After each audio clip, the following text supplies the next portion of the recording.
If you're young and still playing around with your money, let me warn you. Because at some point, life is going to hit and it's not going to be pretty. You ever seen someone wake up one day deep in debt, struggling to pay rent, with no clue how they got there? Yeah, that doesn't happen overnight. It's a series of choices that seem small at first, but stack up over time. And the worst part? Most people don't realize it until it's too late. They think they have time. They think more money will fix the problem. They think they can figure it out later, but later comes faster than you think, and when it does. The bills don't care about your excuses. The debt collectors don't take "I'm working on it" as payment. And life will humble you real quick. So if you're in your 20s, maybe even your 30s, and still treating your finances like a game, this video is your wake-up call. I will be sharing with you 10 financial warnings you need to heed to now before it's too late. So if you're interested in this, then you're in the right place. Welcome to Flourish in Wealth, where financial freedom begins. First off, listen, your bank account doesn't lie. It's a direct reflection of your habits, your mindset, and your decisions. If you look at your balance and don't like what you see, don't blame the economy, don't blame your job, and definitely don't blame your parents. The problem and the solution is in the mirror. Your bank account is one of the most honest things in your life.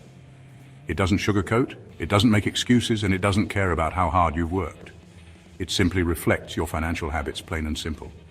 If you open your banking app and don't like what you see, don't get mad at the numbers. The numbers didn't get there by accident. They're the result of every financial choice you've made up to this point. And that can be tough to accept because it's easier to blame your job, the economy, or even bad luck. But if you keep seeing the same financial struggles month after month, at some point, you have to stop pointing fingers and start taking ownership.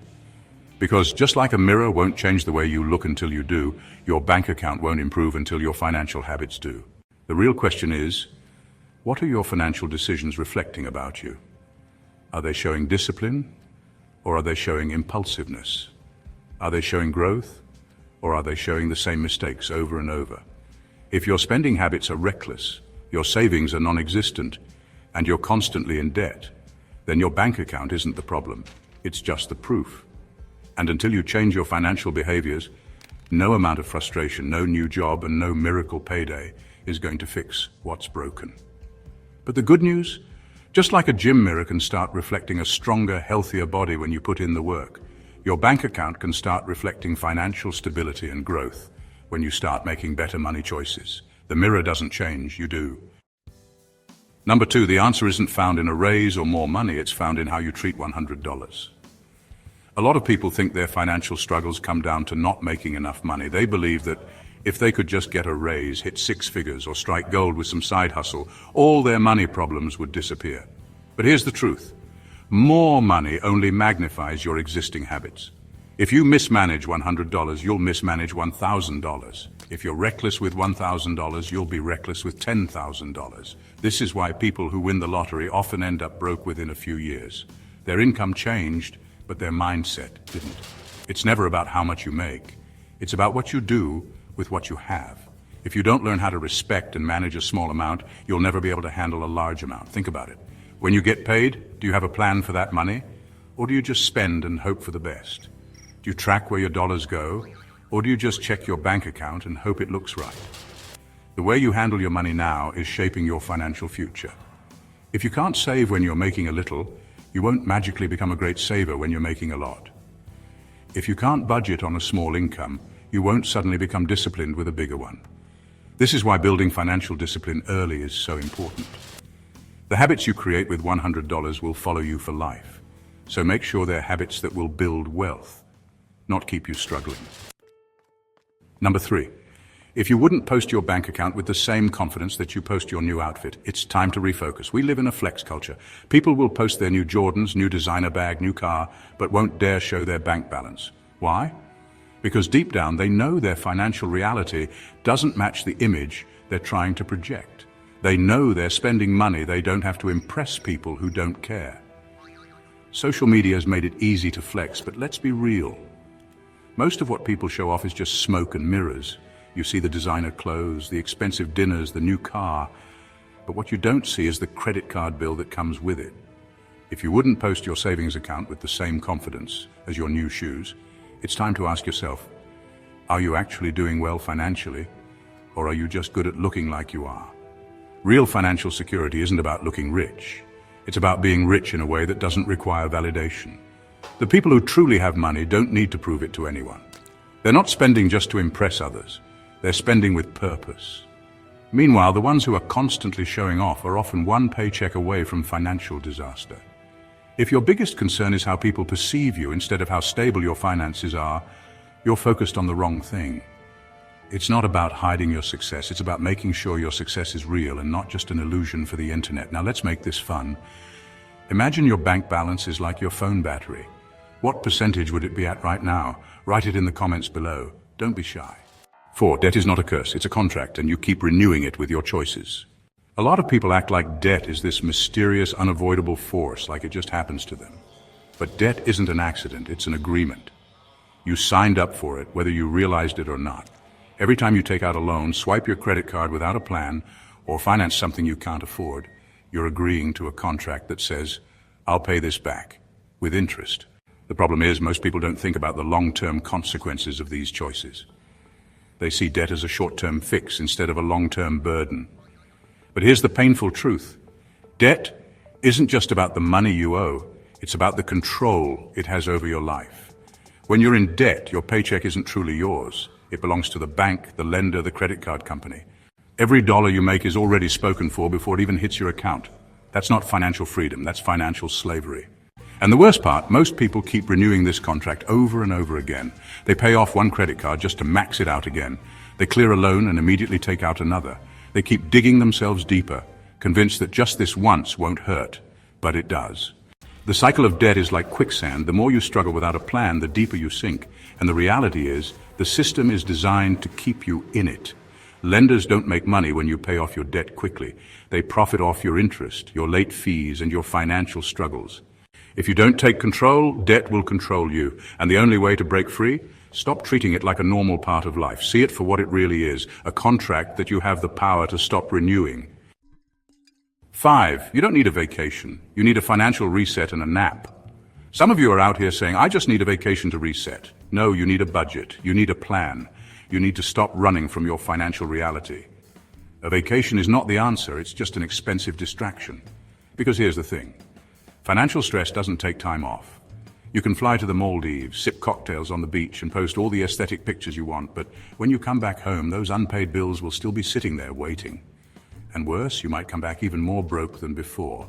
A vacation might give you a temporary break from reality, but it won't fix the financial habits that got you stressed in the first place. What you actually need isn't an escape. You need a financial reset. A moment of brutal honesty where you sit down, look at your numbers, and make a real plan to change your situation. And sometimes you don't even need that. Sometimes you just need a nap. Because let's be real, some of your spending habits aren't about money. They're about exhaustion. You're tired, overwhelmed, and looking for something, anything, that makes you feel good in the moment. If your finances are stressing you out, don't escape. Fix the root of the problem. 6. If your income doubled tomorrow, would your habits still keep you broke? Most people believe that more money is the answer to their financial struggles, but that's a dangerous illusion. If you don't have the discipline to manage what you have now, doubling your income won't save you. It will only magnify your bad habits. Think about it. If you're already living paycheck to paycheck on $3,000 a month, what makes you think you won't do the same at $6,000? More money doesn't automatically mean financial security. In fact, for a lot of people, it just means bigger car payments, fancier vacations, and a lifestyle that looks good on the outside, but is just as fragile as before. That's why you see athletes and celebrities go bankrupt despite earning millions, because their mindset never changed. They just upgraded their spending, not their habits. The real test isn't how much you make, it's how well you manage what you have. If you suddenly got a raise, would you use it to pay off debt, build wealth, and create financial freedom? Or would you let lifestyle inflation take over, upgrading everything from your car to your shopping habits, still ending up with nothing left at the end of the month? Your financial future isn't determined by your income, it's shaped by your habits. If you don't fix your money management now, you'll just be running in circles no matter how much you earn. So before you wish for more money, ask yourself, am I actually ready for it? Because if your habits are still keeping you broke, no amount of money will ever be enough. 7. It's not what you spend, it's why you're spending. The truth is, most of us don't even realize why we spend the way we do. It's not about the item itself, it's about what that item represents. Maybe it's the new phone that gives you a sense of status, or that designer bag that you think will make you feel more confident. You see, spending often comes from a place of wanting to fill an emotional void. You're not just buying things, you're buying feelings. We seek instant gratification to soothe ourselves or to prove something to others, but in the long run, these purchases don't actually solve the deeper issue. They're like band-aids, covering up a wound that needs proper healing. The real question you need to ask yourself is, why do I feel the need to buy this right now? Is it because you want it? Or because you feel empty or insecure? Are you trying to keep up with the Joneses? Or are you making an intentional decision to purchase something that will truly add value to your life? Until you dig deeper into your why, you'll keep repeating the cycle of spending to fill that temporary need. The problem isn't that you want nice things, it's that you're using shopping as a way to cope, to avoid dealing with the real issues underneath. If you don't understand why you're spending, you'll never be in control of your money. 8. You can't manifest money with a spending problem. You can't manifest money if you have a spending problem, because manifestation is about aligning your mindset and actions with the reality you want to create. And if your actions don't reflect the discipline needed to handle money responsibly, no amount of positive thinking will change your financial situation. Manifesting wealth isn't just about visualizing stacks of cash or chanting affirmations. It's about cultivating a mindset of abundance that includes making intentional decisions, living within your means, and understanding the value of money. If you're spending recklessly, buying things to fill emotional gaps, or ignoring your financial responsibilities while dreaming about being rich, all the vision boards and mantras in the world won't help you break free from the cycle of financial instability. True manifestation requires you to take responsibility, make smarter choices, and align your actions with the wealth you're trying to attract. It's the difference between wishing for change and actively creating it. You can't pray for financial success while swiping your credit card on things you can't afford. Faith without works is dead, and financial freedom without responsibility is impossible. 9. Stop calling it a treat if it's keeping you trapped in a cycle of debt and stress. Too often we use the phrase treat yourself as an excuse to justify unnecessary spending, thinking we deserve a little indulgence after a hard week or month. But here's the harsh truth. If your treat means living paycheck to paycheck or digging deeper into debt, it's not a treat. It's a financial trap. Treating yourself should enhance your life, not hinder your future. Real self-care is about making choices that align with your long-term goals, not short-term pleasure that leaves you stuck. A true treat isn't a fleeting moment of instant gratification.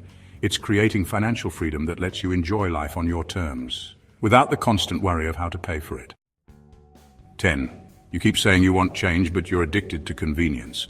A lot of people say they want financial freedom, but they don't want to do what it takes to get there. Here's the thing, real change requires discomfort. It's so easy to fall into the trap of convenience, buying fast food because it's quick, splurging on a new gadget because it's tempting, or opting for the easy path that doesn't require planning or effort. But the truth is, convenience is often the enemy of progress. Every time you choose the easy way out, you're choosing temporary satisfaction over long-term success. The harsh reality is, building wealth, getting out of debt, or achieving financial freedom doesn't happen in the easy moments. It happens when you make sacrifices, when you say no to instant gratification, when you budget, cook at home, or pass on the latest trend because you know your future self will thank you. Change demands that you break free from your comfort zone. Put in the work now and delay the quick fixes that keep you stuck in the same cycle. So if you're serious about seeing a change, you have to be willing to give up the convenience and take the harder road, because that's where the growth happens. Guys, the reality is money doesn't play around, and if you keep treating your finances like a game, life will remind you that there are real consequences. The good news? You can change. You can start making better decisions today, but that's on you. If this video gave you something to think about, hit the like and subscribe button, share it with someone who needs to hear this, and make sure to check out my other video here for more money tips. You won't want to miss it.